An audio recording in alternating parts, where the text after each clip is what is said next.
नमस्कार. गोंदवलेकर महाराज प्रवचन. श्रीराम सामर्थ.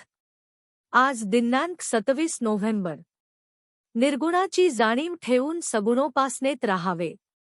समजा आपल्याला एका गावाला जायचे आहे. त्या गावाला जाणारी आगगाडी धरून आपण तिची संगती करतो. आपले गाव आले की आपण गाडी सोडतो.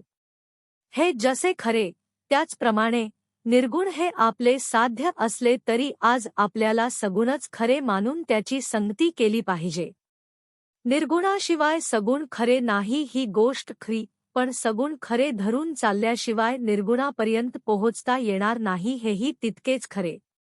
सगुणोपासनेत स्वतःचा विसर पडला की एकीकडे मी नाहीसा होतो आणि दुसरीकडे देव नाहीसा होतो आणि शेवटी परमात्मा शिल्लक उरतो. म्हणूनच आपण निर्गुणाची ओळख करून घेऊन सगुणात राहावे. स्वतःचा विसर जर रामाच्या पूजनात पडू लागला तर निर्गुण आणखी दुसरे कोणते राहिले.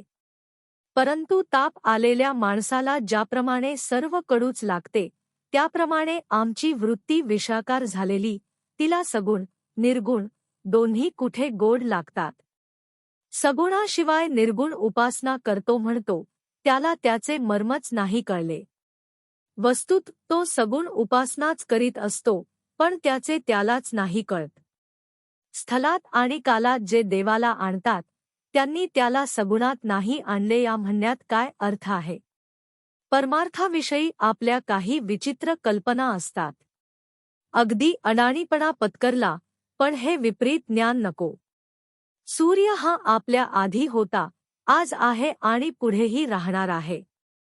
तो नेहमीचाच असल्यामुळे त्याचे अस्तित्व आपल्या ध्यानात येत नाही, त्याच्याकडे आपण दुर्लक्ष करतो. भगवंताच्या बाबतीत आपले तसेच घडते.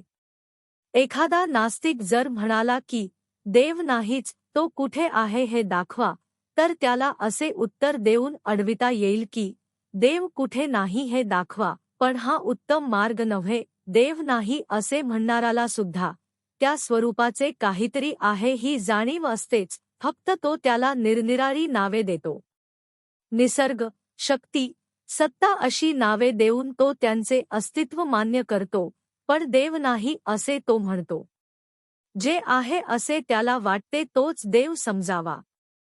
मनुष्याला जितके ज्ञान असते तितके लिहिता येत नाही, जितके लिहिलेले असते तितके वाचणायाला समजत नाही, त्याला जितके समजलेले असते तितके सांगता येत नाही, आणि ऐकणायाला तो जितके सांगतो तितके कळत नाही. म्हणून मूळ वस्तूचे वर्णन स्वतः अनुभव घेऊनच समजावे. परमात्मा करता आहे असे समजून आपण आजचे कर्तव्य करीत राहावे. तात्पर्य: निर्गुण हे दिसत नाही, कळत नाही. म्हणून ते अवतार रूपाने अथवा संत रूपाने सगुणरूप घेऊन येते.